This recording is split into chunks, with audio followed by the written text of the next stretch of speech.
Hey y'all, this is Anna Alexander, and this is Dish About the Dish, where the foods we eat tell the stories of our lives. And today I'm attempting to recreate the technical challenge from season 9, episode 3 of the Great British Bake Off. And it is bread week, and I'm a little apprehensive because I haven't made bread in a really long time. And it is something that you can overthink it, you can underthink it. It needs to be just right. So temperamental.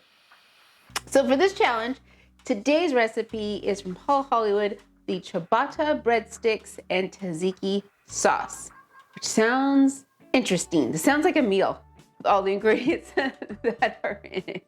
And like always, I will be using the recipe that is out of the Great British Bake Off website. I will have the link down in the description below. And fortunately, this time, almost all but one of the ingredients I was able to find at my local store. The one was called tzatziki spices. But tzatziki sauce is tzatziki sauce. So I've just got ingredients that usually go in it, and I'm calling it good. The one thing though that I will do differently is that I'm going to add a bit more time to me than the contestants have. And that is because of temperature. Temperature is one of the most important things with baking bread. And the show, they were all in England in the summer in a tent with temperature-controlled proof boxes. I am in the Pacific Northwest in the winter, no proof box. So my colder environment is going to slow down my fermentation and my proofing. And because of that, I'm gonna add 30 minutes to my time. I don't know if that might be too much, that might not be enough. I'm just picking that one because it sounds like a good number, so we shall see. So the contestants were given 50 minutes to do everything. I will have an hour 20. So, on your marks, get set, bake. Okay, mise en place. Step 1, mise en place. So we are bread flour. And yes, you do need bread flour. It will have a different gluten structure than white, just regular all-purpose white flour. Oh, and I'm in grams. I need to make sure I'm in grams. That's highly important. Ooh, that's a lot of flour. Okay, so it calls for fast action dried yeast. Got active yeast, quick rise. I'm gonna guess that's quick rise because this again is a really short baking and processing time. So I'm guessing it's the quick rise. Oops. And a thing to remember about salt and yeast is salt likes to eat the yeast. So don't put them on top of each other right away because it will start eating your yeast before you're ready to. And then our most important ingredient, water. This is what I do remember about my bread class many years ago was your water temperature is everything. Too hot, it'll kill your yeast. Too cold, and it just slows everything down. So you want it just at the right temperature. I don't remember what that temperature is because it also counts your temperature of your flour, and it's a cold day. The package does give some suggestions. You want it between 110 and 115. No more than 140, it will kill your yeast. So I'm going to shoot for 115 because it's colder today. And this is why thermometer is oh so important. Oh, how did I guess that just right? That's at about 118, almost 119. You could take forever trying to get your water the right temperature. And this recipe gives me my water in milliliters.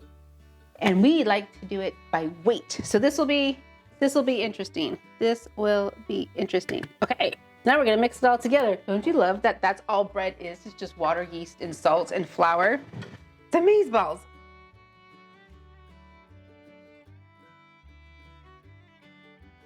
This is gonna go for 5 minutes. I'm gonna get my mixings all together. Ooh, we're getting some gluten development there. Okay. 3 minutes, eh? 3 minutes.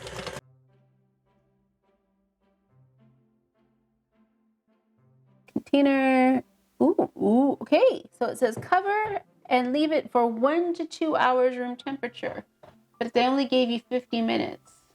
I'm thinking, as I'm blinking away, the tears from the onions. I'm thinking the time they gave on the show is different, so I'm going to double check out while it's rising and then adjust my time accordingly. But we're going to add our stuff into our dough. And of course, adding stuff to dough means it slows down fermentation. That's just how it works. Okay. Love how it says a handful. Handful of coriander. Whose hands? Mine or Shaquille O'Neal's? Chopped. Rough chop. That is a rough chop. I think my cheese is melting. It doesn't look right. Oh wow. Okay, here we go. Haha. Dough scraper. Yeah, one of the best things I've ever kept for a long time. In this instance, a dough scraper, so much better than a spatula. Warm area, first proof. It says 1 to 2 hours. So I'm gonna stick it near my stove, which is kind of on low preheating, just to warm up the kitchen a little bit. We'll see what we get. Bread is fermenting, I hope. So in the meantime, I've tidied up a smidge, and now I'm gonna start on this tzatziki sauce, which calls for cucumber, salt, yogurt, garlic clove, extra virgin olive oil, white wine and vinegar, and tzatziki seasoning. A teaspoon of it. I could not find traditional tzatziki seasoning in the grocery store, but I know it has dill and some spices and some lemon juice. So I'm just gonna make up my own and see what I get. But it all starts the same, which is you gotta grate your cucumber, get it salted to suck out some of that moisture, and let that moisture drain so you don't have a watery sauce. I guess I'll get that started. You know how difficult it is to find Greek yogurt, full fat in a smaller container. This was the smallest size container I can find. Everything tinier was non-fat, 0% fat, 2% fat, not Greek yogurt, or flavored for some reason. Yum, yum.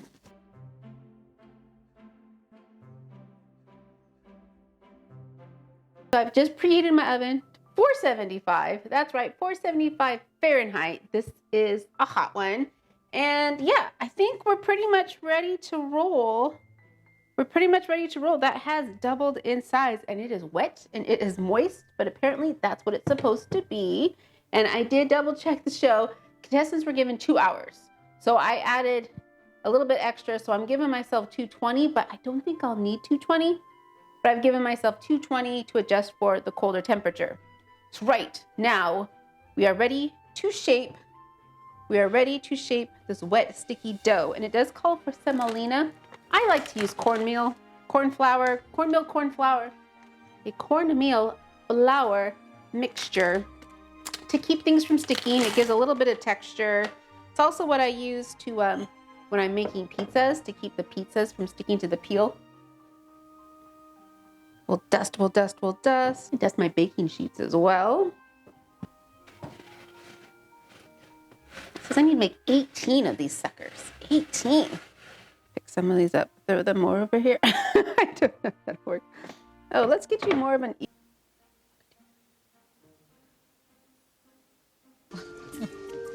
Now that's going to be a bit thin, so don't tell him that one. So I have most of them in the oven. My oven does not fit all 3 baking sheets. That's okay. I will pretend like I baked all 3 at the same time. Because I know in that kitchen, they had enough for all 3 racks. And we'll give it 15 minutes and we'll see what happens because my time is running short. Woo-hoo-hoo! Steamy oven. We got a steamy oven.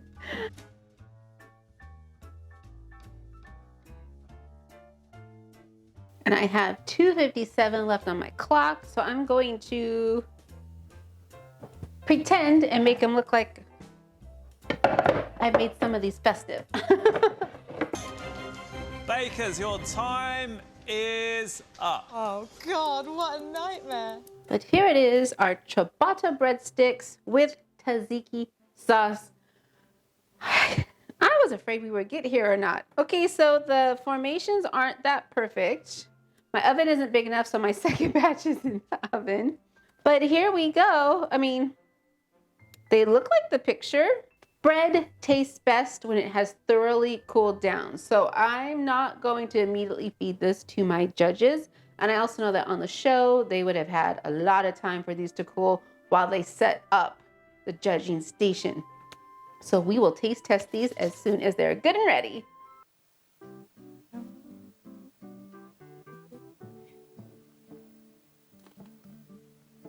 Yeah? Yeah. Yes, what does yes mean? I like the bread. That olive oil right there. And how's the tzatziki sauce? I've had that before. That's good. So we had the quote unquote experts' opinion, which was yes. Whatever yes meant. They enjoyed it. They are not olive people, but they did enjoy it. I am an olive person. So I'm excited to see. One of my favorite things we ever made in bread class was the olive loaf, and it was so good. Now I know my shaping was not fun, was not correct, but they do feel light. I have some air. We have some air in here that we're supposed to have. First thing you get is the tzatziki. The tzatziki is pretty prominent. The olive is okay. I don't know if it's needed with the onion and the cheese. It gives it a weird kind of chewy. But that is the texture of my ciabatta. Let's see if we can get in there. Don't know if you can see it or not. But that's the texture. I think it's fine. It's funny because when you think of breadsticks, you think of those really thin, crunchy, hard ones. And this is a bread that is literally a stick. So they are as advertised, but they're pretty tasty. I'm enjoying these, and boy, that was an adventure. That was an adventure to make them. But thank you so much for joining me on this trip. I hope you learned what to do and what not to do. Again, I would definitely make the olives. The olive said to cut them in half. I would cut them tinier. I would cut the cheese tinier. The onion also cut up smaller. But other than that, I think this was fun. So thank you again, and I do hope to see you again in the future because I appreciate your time that you spend with me very much. So until next time, y'all.